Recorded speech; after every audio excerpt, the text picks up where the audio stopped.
जब भी मेरे यहाँ अचानक मेहमान आ जाते हैं और मुझे समझ नहीं आता मैं क्या बनाऊं, तो मैं झटपट से ये क्रिस्पी सूजी बाइट्स बना लेती हूँ।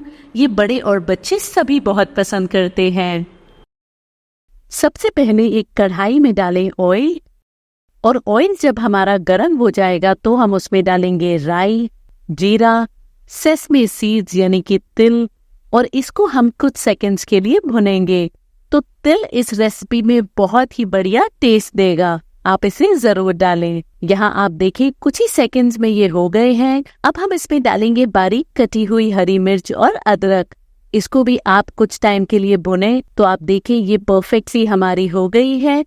अब हम इसमें डालेंगे पानी। तो अगर मैं आपको रेशियो समझाऊं, बहुत ही इजी है। 1 कप सूजी के लिए हम 3 कप पानी लेंगे। इसी के साथ मैंने डाले हैं रेड चिली फ्लेक्स और ब्लैक पेपर पाउडर, और इसको हम गरम करेंगे। जब इसमें हल्का बॉईल आएगा उसके बाद ही हम इसमें सूजी डालेंगे। तो आप देखें इस पॉइंट पे आप डालें नमक, और उसी के साथ आप इसमें डालें सूजी। सूजी डालते वक्त आप इसे लगातार स्टर करते रहें ताकि इसमें लम्स नहीं पड़े। आप इस रेसिपी को कौन सी सिटी या कंट्री से देख रहे हैं मुझे लिखकर जरूर बताएं। तो बस इसे आप अच्छे से मिलाएं। आप देखें मैंने इसे अच्छे से मिक्स कर लिया है। अब ढक के मैं इसे पकाऊंगी 3 से 4 मिनट मीडियम से लो हीट पे। यहाँ अगर अब मैं आपको दिखाऊं तो इस पॉइंट पे मुझे ये अभी भी थोड़ा सॉफ्ट लग रहा है। हमें इसको अच्छे से कुक करना है ताकि इसमें एक्स्ट्रा मॉइस्चर नहीं रहे। तो मैं इसे 1 से 2 मिनट और कुक करूंगी। यहाँ आप देखें मैंने इसे 2 मिनट तक और कुक कर लिया है। एक बॉल टाइप स्ट्रक्चर इसका फॉर्म हो रहा है। ऐसा ही हमें चाहिए, और ये कढ़ाई से भी बिल्कुल नहीं लग रहा। इसे अब हम निकालेंगे एक बोल के अंदर, और इसको हम हल्का गुनगुना ठंडा करेंगे। आप गरम गरम के अंदर बॉइल्ड आलू नहीं डालें, वरना जो आपके आलू है वो थोड़े सॉफ्ट हो जाएंगे। तो अब अगर आप इस मिक्सचर को हाथ लगाएं, ये अभी सिर्फ थोड़ा ही गरम है। अब हम इसमें डालेंगे आलू और उसी के साथ फ्रेश हरा धनिया। अब आप इन सबको अच्छे से मिक्स करें। बहुत जरूरी है इसमें एक्स्ट्रा मॉइस्चर नहीं हो, जो पोटैटो बाइट्स हैं उसको अच्छे से शेप दे पाएंगे। तो यहाँ आप देखें ये बिल्कुल परफेक्ट है। अब यहाँ पे आप थोड़ा सा मिक्सचर लें और इसको हम एक सिलिंड्रिकल शेप देंगे। फिर मैं छोटे छोटे बाइट साइज इसको काटूंगी। आप चाहें तो इसको एक टिक्की की शेप या राउंड बॉल शेप भी दे सकते हैं, जो भी आपको पसंद हो। बट मैं आज इसको छोटे बाइट साइज बनाऊंगी। तो आप इस तरह से इसको सिलिंड्रिकल शेप दें, और अब छोटे छोटे पीसेस में हम इसे काटेंगे। यहाँ अगर अब मैं आपको दिखाऊं, आप इस तरह से इसे हल्के हाथ से प्रेस करें, और ऐसे ही आप सारे सूजी बाइट्स को बनाकर तैयार करें। तो यहाँ मैंने 2 प्लेट भर के ऐसे मेरे बने हैं। मैं आपको एक टिप दूंगी, आप इनको एक के ऊपर एक नहीं रखें, क्योंकि हमने इसमें कॉर्नफ्लावर नहीं डाला, राइस फ्लावर नहीं डाला, तो ये थोड़े चिपक सकते हैं। आप अगर इसे चाहें तो फ्रीज भी कर सकते हैं 2 महीने तक। इसमें थोड़ा सा आप कॉर्नफ्लावर या राइस फ्लावर डस्ट कर दें ताकि ये चिपके नहीं। अब इसको हम 5 मिनट फ्रिज में रेफ्रिजरेट करने के लिए रखेंगे। तब तक हम बनाएंगे एक मजेदार डिप। उसके लिए आप एक बोल में डालें टमेटो केचप, उसी के साथ डालें मेयो, इटालियन सीजनिंग या फिर ऑरिगेनो। अब आप डालें चिली फ्लेक्स, और उसी के साथ डालें थोड़ा सा चाट मसाला। तो झटपट से आपकी मजेदार डिप बनके तैयार हो जाती है। आप देखिए ये हमारी अब बिल्कुल रेडी है। अब सूजी बाइट्स को फ्राई करने के लिए मैंने ऑयल को मीडियम हॉट कर लिया है। अब आप इसको धीरे धीरे करके इसमें डालें। एक मैं टिप आपको दूंगी, जैसे मैंने पहले कहा, आप इनको एक साथ नहीं डाल दें, वरना ये चिपक सकते हैं। आप थोड़ा थोड़ा करके इसे फ्राई करें। आप देखिए 1 मिनट बाद ये इस तरह से थोड़े स्टिकी हो गए हैं। बट आप घबराएं नहीं, जैसे जैसे ये कुक होते जाएंगे ये अलग होते जाएंगे। तो यहाँ आप देखिए 3 से 4 मिनट बाद ये अलग हो गए हैं, और इसमें परफेक्ट हमारा क्रिस्पी गोल्डन ब्राउन कलर आया है। तो हमारे सूजी बाइट्स बनके तैयार हैं।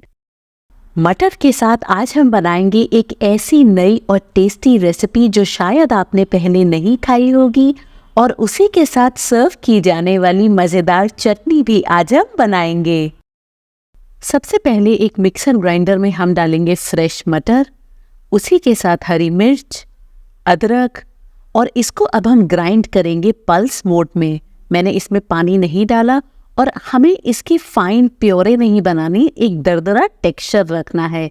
देखिए ऐसा ही हमें चाहिए। तो ये अब हमारा बनके तैयार है। यहाँ एक बोल में हम डालेंगे चावल का आटा। यहाँ मैं 1.5 कप आटा ले रही हूँ। उसी के साथ हम डालेंगे थोड़ी सी सूजी, एक अच्छा क्रंची बाइट के लिए। अब हमने डाला है मटर का मिक्सचर। यहाँ मैंने डाले हैं कच्चे आलू जिसको मैंने ग्रेट कर लिया था। उसी के साथ प्याज, हरा धनिया, जीरा, ब्लैक पेपर पाउडर, कुटी हुई लाल मिर्च, अमचूर पाउडर और उसी के साथ चाट मसाला। अब आप इसमें डालें दही और इस सबको अभी हम अच्छे से मिक्स करेंगे बिना पानी डाले। जी हाँ, क्योंकि हमने इसमें दही डाली है, आलू है, मटर है, उनका खुद का अपना मॉइस्चर है। अगर आप पहले पानी डाल देंगे तो ये बैटर बहुत गीला बन सकता है और वो हमें नहीं चाहिए। तो आप इस सबको अच्छे से मिक्स करें और फिर आप धीरे धीरे करके इसमें पानी डालें। इसकी जो कंसिस्टेंसी होगी वो बहुत ज़्यादा थिक या गाढ़ी नहीं होगी। आप इस रेसिपी को कौन सी सिटी या कंट्री से देख रहे हैं मुझे लिखकर ज़रूर बताएं। तो यहाँ हमने डाला है थोड़ा सा पानी और इन सबको अब हम अच्छे से मिक्स करेंगे। तो यहाँ आप देखिए ये अब बिल्कुल परफेक्ट है। ऐसी ही कंसिस्टेंसी हमें चाहिए। अब हम इसमें डालेंगे नमक और उसी के साथ baking soda. Baking soda optional है, आप चाहें तो स्किप भी कर सकते हैं। तो इसको एक बार अब आप फाइनल मिक्स दें। जब तक हमारा ये बैटर थोड़ा 2-5 मिनट के लिए रेस्ट होगा, हम फटाफट बनाएंगे इसके साथ सर्व की जाने वाली मज़ेदार चटनी। तो यहाँ आप देखिए इस तरह की कंसिस्टेंसी हमें चाहिए। सबसे पहले एक पैन में आप डालें ऑयल और ऑयल गर्म होने के बाद आप इसमें डालें जीरा, साबुत धनिया और हींग। ये जो हम टमाटर की चटनी बना रहे हैं इसमें धनिया बहुत बढ़िया टेस्ट देगा, तो आप इसको स्किप नहीं करें। इसको बस कुछ सेकंड्स भुनने के बाद हम इसमें डालेंगे लहसुन, उसी के साथ अदरक।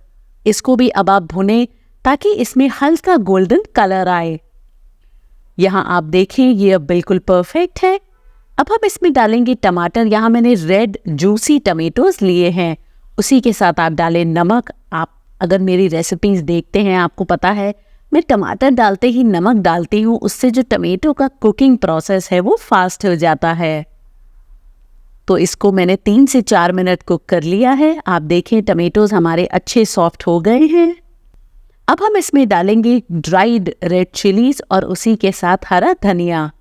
आप डालें थोड़ा सा गुड़।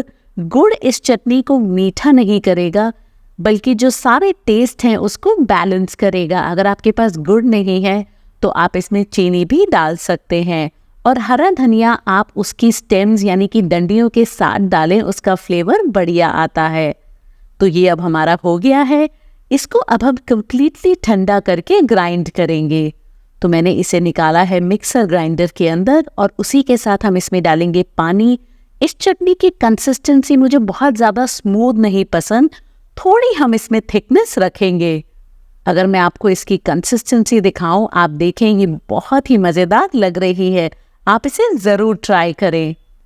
यहाँ ऑयल को मैंने कर लिया है गरम और इसमें अब हम डालेंगे हमारे मटर का बैटर और इसको आप मीडियम हीट पे फ्राई करें 3 से 4 मिनट। ये बहुत ही क्रिस्पी और कुरकुरे आपके चावल के आटे के मटर के पकोड़े बनके तैयार होंगे। आई एम श्योर आपको बहुत पसंद आएंगे। तो यहाँ आप देखें ये बहुत ही बढ़िया लग रहे हैं। इन सबको अब आप ट्रांसफ़र करें टिश्यू पेपर के ऊपर और इंजॉय करें हमारी चटनी के साथ। बिल्कुल नए तरीके से आज हम बनाएंगे कटलेट्स एक मज़ेदार फिलिंग के साथ। आप इन कटलेट्स को स्टोर कर सकते हैं पूरे 15 दिन तक। इसी के साथ सर्व होने वाली बहुत ही क्विक और इजी सॉस भी आज हम बनाएंगे। एक मिक्सर ग्राइंडर में हम डालेंगे मटर। यहाँ मैंने फ्रोज़न मटर लिए हैं, आप रेगुलर मटर भी ले सकते हैं। अब हम इसे ग्राइंड करेंगे ताकि इसका एक कोर्स टेक्सचर आए। आप ध्यान रखें, हमें इसमें पानी नहीं डालना और इसकी पेस्ट नहीं बनानी, तो ये टेक्सचर बिल्कुल परफेक्ट है। अब एक पैन में हम डालेंगे ऑयल, और ऑयल गर्म होने के बाद हम इसमें डालेंगे जीरा और राई। हमें इसे बस कुछ सेकंड्स तक कुक करना है। अब मैं इसमें डालूंगी बारीक कटे हुए प्याज, और प्याज को हम 2 से 3 मिनट तक पकाएंगे ताकि इसमें एक हल्का गोल्डन कलर आए। हमें प्याज को ओवर कुक नहीं करना। तो आप देखें 2 मिनट तक मैंने इसको कुक कर लिया है। अब मैं इसमें डालूंगी बारीक कटी हुई हरी मिर्च और उसी के साथ अदरक लहसुन की पेस्ट। अगर आप गार्लिक नहीं खाते तो आप इसमें सिर्फ अदरक भी डाल सकते हैं। बस इसे अब आप 1 मिनट तक और कुक करें। इस पॉइंट पे हम इसमें डालेंगे मटर, और मटर को हमें पकाना है 3 से 4 मिनट तक ताकि इसके अंदर का एक्स्ट्रा मॉइस्चर चला जाए। तो आप इसको मीडियम हीट पे कुक करें। आप देखिए मैंने इसे 4 मिनट तक पका लिया है। अब हम इसमें डालेंगे हमारे बाकी के ड्राइड स्पाइसेस। तो सबसे पहले हम इसमें डालेंगे धनिया पाउडर, चाट मसाला, अमचूर पाउडर, रेड चिली पाउडर और उसी के साथ भुने हुए जीरे का पाउडर। अब आप इस सबको अच्छे से मिक्स करें। आप इस रेसिपी को कौन सी सिटी से देख रहे हैं मुझे लिखकर ज़रूर बताएं, और ये भी बताएं आपकी फेवरेट कौन सी डिश है। तो यहाँ मैंने इसे 1 मिनट तक कुक कर लिया है। अब यहाँ मैंने लिया है पनीर, और इसको हम इसमें ग्रेट करके डालेंगे। गैस को मैंने कर दिया है बंद, क्योंकि हम पनीर को ज़्यादा कुक नहीं करना चाहते। हम चाहते हैं पनीर की जो सॉफ्टनेस है, जो मॉइस्चर है, वो इसमें रहे। तो इस सारे पनीर को मैंने ग्रेट करके रेडी कर लिया है। अब आप इसमें डालें बारीक कटी हुई किशमिश, काजू, हरा धनिया और उसी के साथ नमक। काजू और किशमिश मुझे इसमें बहुत पसंद हैं, बट अगर आपको नहीं पसंद तो आप उसको स्किप भी कर सकते हैं। तो अब आप इन सबको अच्छे से मिक्स करें। तो आप देखें ये बहुत ही मज़ेदार हमारी फिलिंग बनके तैयार है। अब हम इसको ठंडा होने देंगे। यहाँ एक मिक्सर ग्राइंडर में हम डालेंगे ब्रेड। यहाँ मैं ब्राउन ब्रेड ले रही हूँ, आप ब्राउन या वाइट कोई भी ले सकते हैं। तो 4 से 5 स्लाइसेस हमें ब्रेड की चाहिए। इसको अब हम ग्राइंड करेंगे।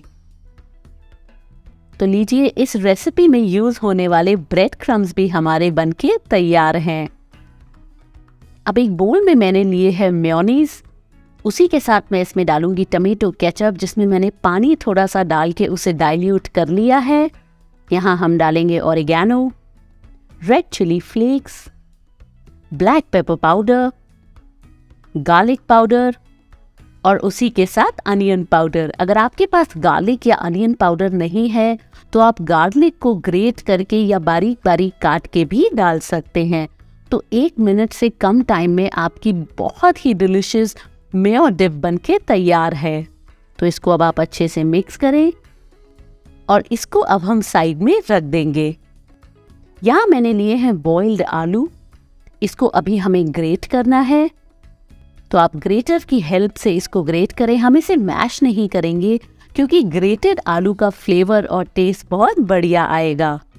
एक चीज़ जो आपको ध्यान रखनी है वो ये कि आलू आपके बहुत गर्म नहीं हो, ठंडे आलूओं को आप ग्रेट करें। अगर आप गर्म आलूओं को करेंगे तो उसमें मॉइस्चर रह जाएगा। अब हम इसमें डालेंगे भुने हुए जीरे का पाउडर, नमक, चाट मसाला या फिर अमचूर, चिली फ्लेक्स और हरा धनिया। इन सबको अब आप अच्छे से मिक्स करें। तो आलूओं में सिर्फ सॉल्ट डालने की बजाय हमने बाकी के इंग्रेडिएंट्स भी डाले हैं, इनमें फ्लेवर दिया है, तो इससे टेस्ट बहुत बढ़िया आएगा। तो यहाँ आप देखें इसकी जो कंसिस्टेंसी है ये बहुत बढ़िया है, बट मुझे फिर भी ये थोड़ी सॉफ्ट लग रही है, इसलिए मैं इसमें थोड़े से ब्रेड क्रम्स डालूंगी। अगर आप बिल्कुल गरम आलूओं को ग्रेट कर लेते तो ये जो कंसिस्टेंसी है वो बहुत ज़्यादा सॉफ्ट होती, इसीलिए आप आलूओं को हमेशा थोड़ा ठंडा करके ग्रेट करें, गरम गरम आलूओं को कभी नहीं करें। तो इसको अब हम अच्छे से मिक्स करेंगे और हमें इसकी एक डो टाइप कंसिस्टेंसी बनानी है। तो यहाँ अगर अब मैं आपको दिखाऊं, ये जो है कंसिस्टेंसी ये बिल्कुल परफेक्ट है। यहाँ जो हमने फिलिंग बनाई थी इसकी मैं छोटी छोटी बॉल्स बनाऊंगी। ये मैं हमेशा प्रेफर करती हूँ जब मुझे फिलिंग करनी हो कटलेट्स में, तो मैं इस तरह से बॉल्स बनाऊं। इससे जो फिलिंग है वो बहुत इजी हो जाती है और बाहर भी नहीं निकलती। तो इसको भी अब आप सबको बना के रेडी करें। और यहाँ ये जो आलू हमने लिए हैं, अब आपको जितने बड़े या छोटे कटलेट्स बनाने हो उस हिसाब से आप आलू की क्वांटिटी लें। मैं मीडियम साइज के बना रही हूँ। अब आप अंदर की तरफ प्रेस करें ताकि जो हमारी पनीर और मटर की फिलिंग है वो हम इजीली इसमें डाल पाएं। अब आप बहुत हल्के हाथ से इसको प्रॉपरली कवर करें।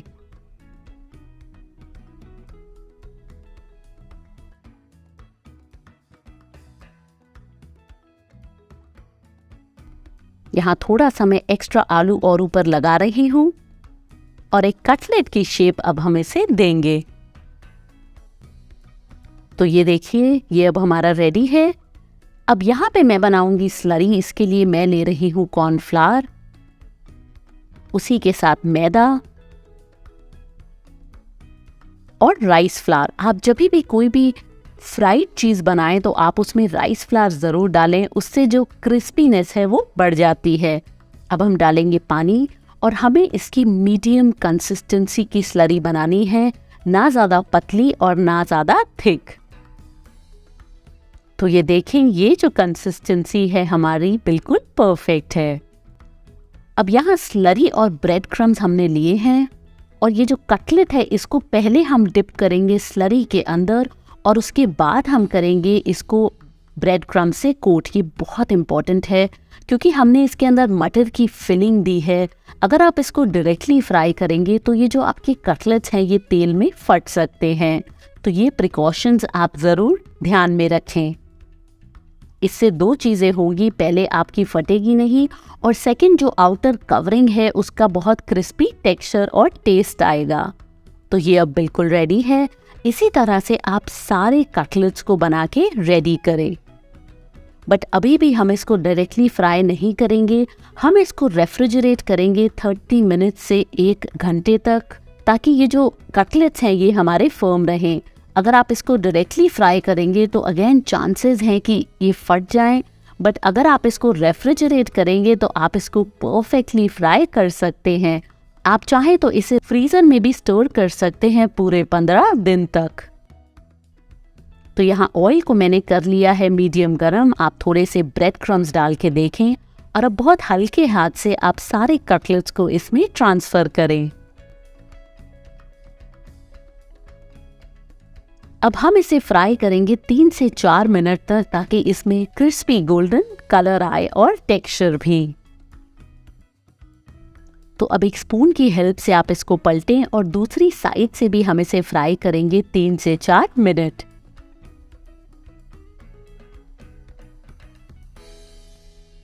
तो यहाँ अब आप देखें, दूसरी तरफ से भी मैंने इसे अच्छे से फ्राई कर लिया है। आप चाहें तो इसे तवे पे सेक भी सकते हैं या एयर फ्रायर में भी कुक कर सकते हैं।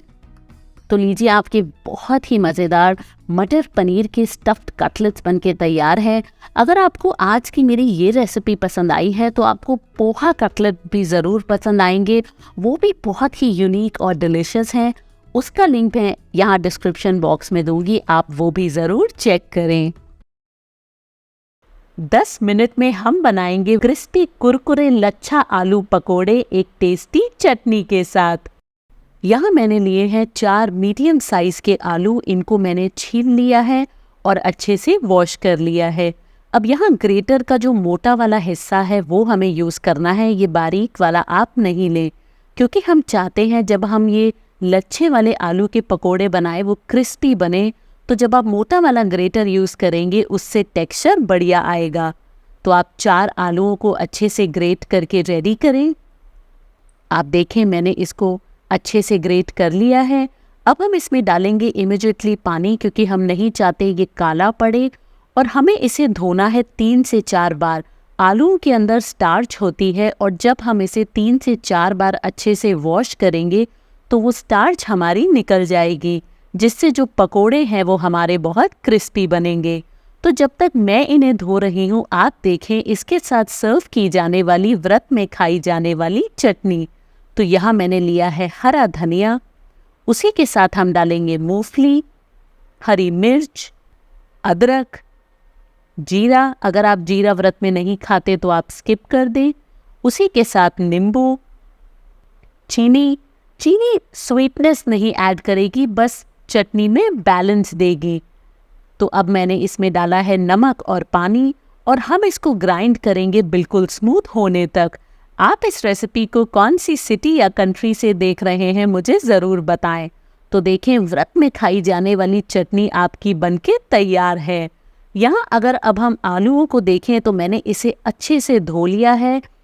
जो पानी है मैंने उसका कम्प्लीटली निकाला है, वो इम्पॉर्टेंट है क्योंकि हम नहीं चाहते इसमें पानी रहे। तो अब हम इसमें डालेंगे हरी मिर्च, बारीक कटी हुई अदरक, जीरा और यहाँ मैं यूज़ कर रही हूँ राजगीरा का आटा। अभी मैं 2 चम्मच डालूंगी, उसके बाद अगर हमें ज़्यादा लगेगा हम और ऐड करेंगे। इसी के साथ मैंने डाला है नमक। तो अभी हम पानी नहीं ऐड करेंगे, इसको अच्छे से मिक्स करेंगे। जैसे हम जब अनियन भजियास बनाते हैं, प्याज के पकोड़े बनाते हैं, वैसे ही हमें इसे बनाना है। तो यहाँ मुझे आटा कम लग रहा है क्योंकि बाइंडिंग इसकी नहीं हो रही। तो जो बाकी का भी राजगीरा का आटा है वो मैं इसमें डाल दूंगी। तो इसको भी अब आप अच्छे से मिक्स करें। अगर आपको लगता है ये ज़्यादा ड्राई है तो आप इसमें 1 से 2 टेबलस्पून पानी डाल सकते हैं, ज़्यादा हमें नहीं डालना। तो यहाँ आप देखें मैंने पानी नहीं डाला है, बट ये अच्छे से हमारा बाइंड हो गया है। अब आपको जितने बड़े या छोटे पकोड़े बनाने हैं आप वो साइज़ के बना सकते हैं। तो बस ध्यान रखें इस तरह से बाइंडिंग हमारी होनी चाहिए। अब यहाँ तेल को मैंने कर लिया है मीडियम हॉट और इसमें हम डालेंगे हमारे लच्छे वाले आलू के पकोड़े। और अभी हम इसे हाथ नहीं लगाएंगे वरना ये टूट सकते हैं। तो 1 मिनट तक आप इसे ऐसे ही कुक होने दें, उसके बाद हम इसको पलटेंगे। तो आप देखें 1 से 2 मिनट बाद इसमें हल्का गोल्डन कलर आ गया है और ये अपने आप अलग भी हो गए हैं। सिमिलरली हम इसे पकाएंगे दूसरी तरफ से भी। तो आपको एक बैच पकाने में 3 से 4 मिनट लगेंगे मीडियम हीट पे। आप इसको बहुत ज़्यादा हाई हीट पे नहीं पकाएं क्योंकि हम नहीं चाहते ये अंदर से हमारे कच्चे रह जाएं। तो आप देखें बहुत ही मज़ेदार आपके क्रिस्पी लच्छे वाले आलू के पकोड़े बनके तैयार हैं। इनको ज़रूर बनाएं और एंजॉय करें अपनी पूरी फैमिली के साथ।